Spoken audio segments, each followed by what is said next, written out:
Mixers, agitating, and non-agitating units. In this section, we'll cover stationary mixers, truck agitators, and non-agitator trucks. We'll also talk about what qualifies a mixer truck fit for service and what's required when a mixer truck falls out of compliance.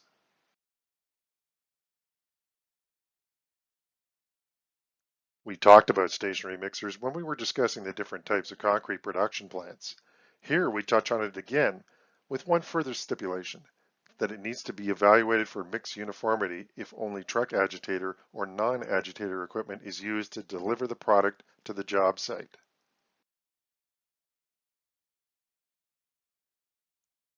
Concrete produced by a stationary concrete mixer shall be considered uniform if it meets the requirements of CSA A23.119, Clause 5.2.4.5, testing for uniformity of mixed concrete. CSA A23.119 outlines in detail the test procedures and the acceptance criteria of the mixer being evaluated. All tests shall be performed in accordance with CSA A23.219.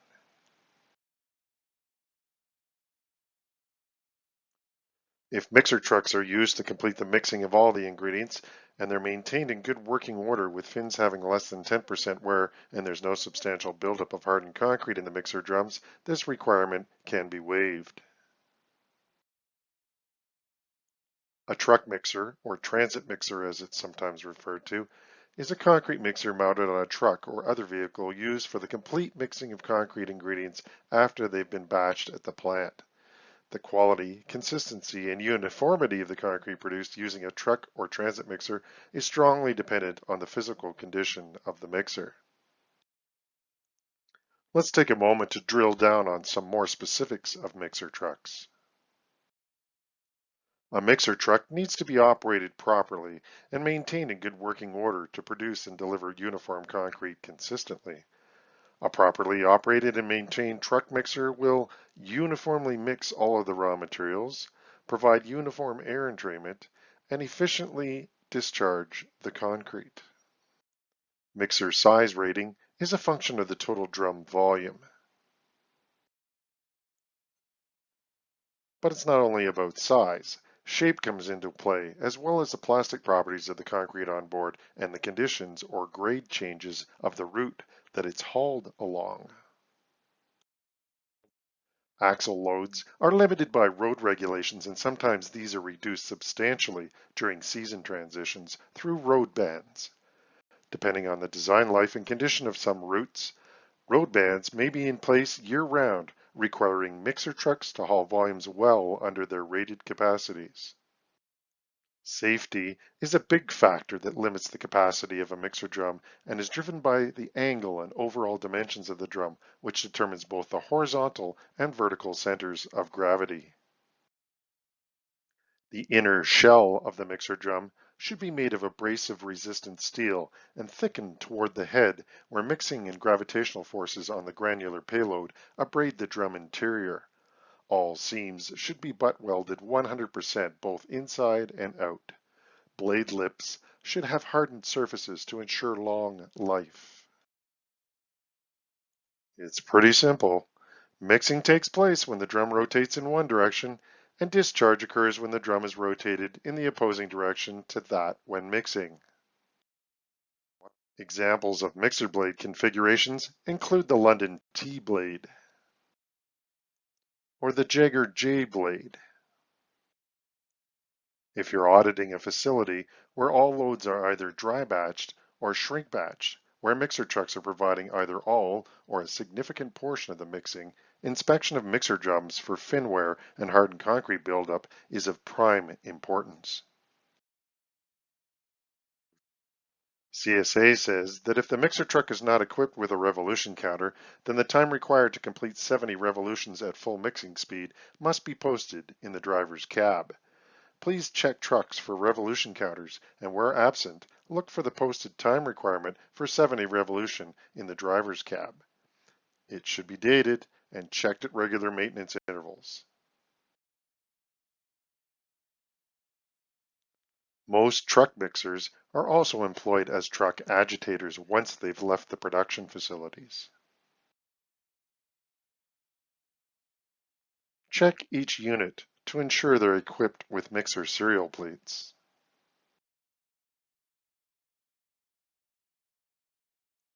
Here's an example of a Jaeger mixer serial plate and one from a London mixer. All details should be legible at all times.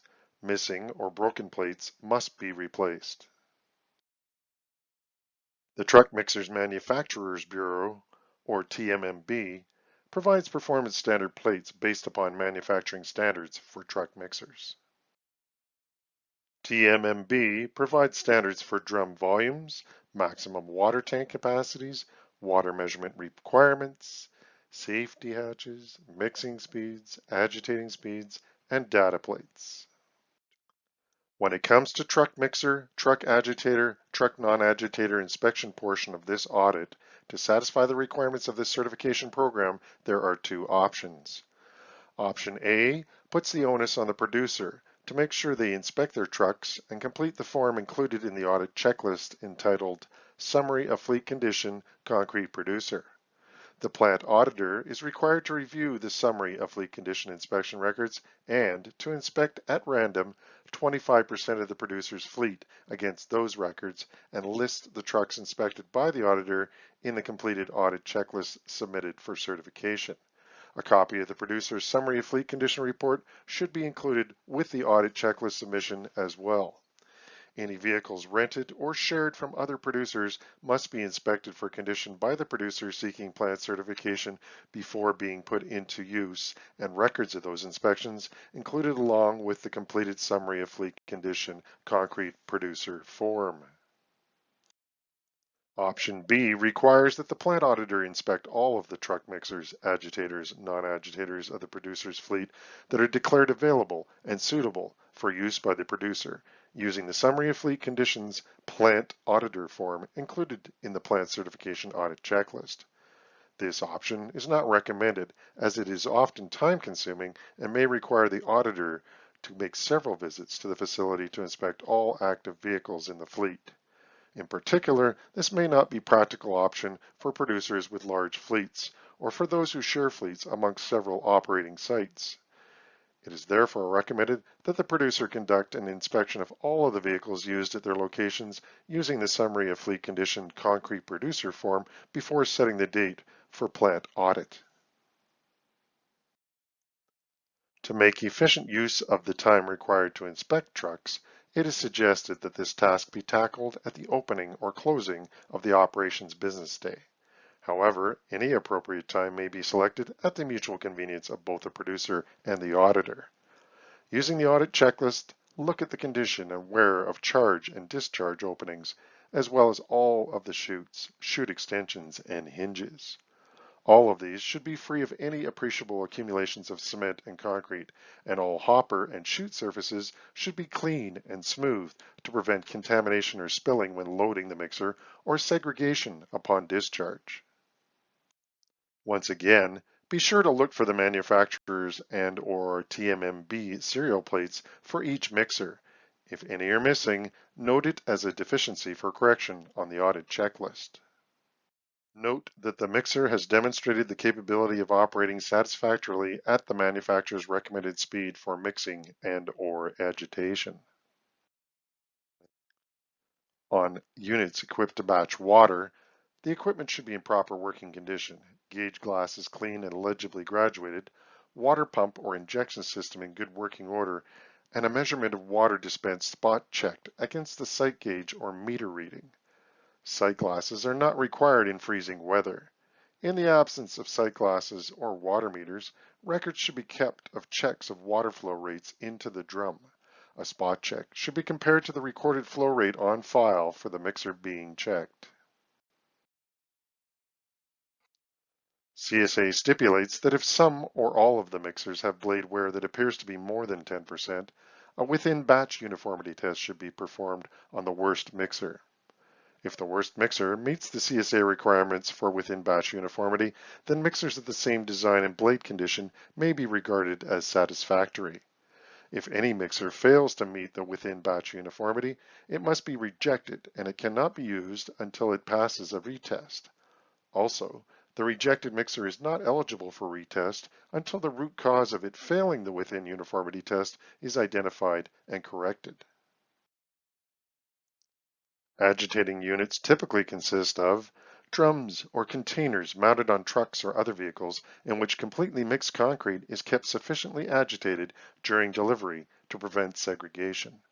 As mentioned previously, in most instances, truck mixers have dual ratings. One is a truck mixer and one is a truck agitator. In other words, agitators are typically truck mixers operating at agitator speed. It's rare in this market to see trucks with solely agitating capabilities, but if a producer being audited claims that they use their trucks as agitators only, remember to check that their stationary mixer produces concrete that meets within batch uniformity requirements as outlined in CSA. Check to see that the agitating units are provided with a plate showing the mixer manufacturer's recommended operating speed for agitation, which must be not more than 6 revolutions per minute. Maximum volume capacity and recommended agitating speed should be included on the manufacturer's or TMMB plate. Check that any agitating units have the capabilities to operate at the recommended speed and volumes. Non-agitating units are containers mounted on trucks or other vehicles for delivering completely mixed concrete, not constructed or equipped to keep the mass of concrete agitated in the container. Essentially, they're common dump trucks, but should be equipped with tarping frames to protect concrete from evaporation and contamination between the plant and the vessel into which they are to be discharged. Interiors should be smooth and free of any buildup of concrete or any other materials, and have rounded corners to prevent concrete from hanging up as the load discharges. Gates should be configured to control, but so as not to promote segregation of the concrete as it's discharged.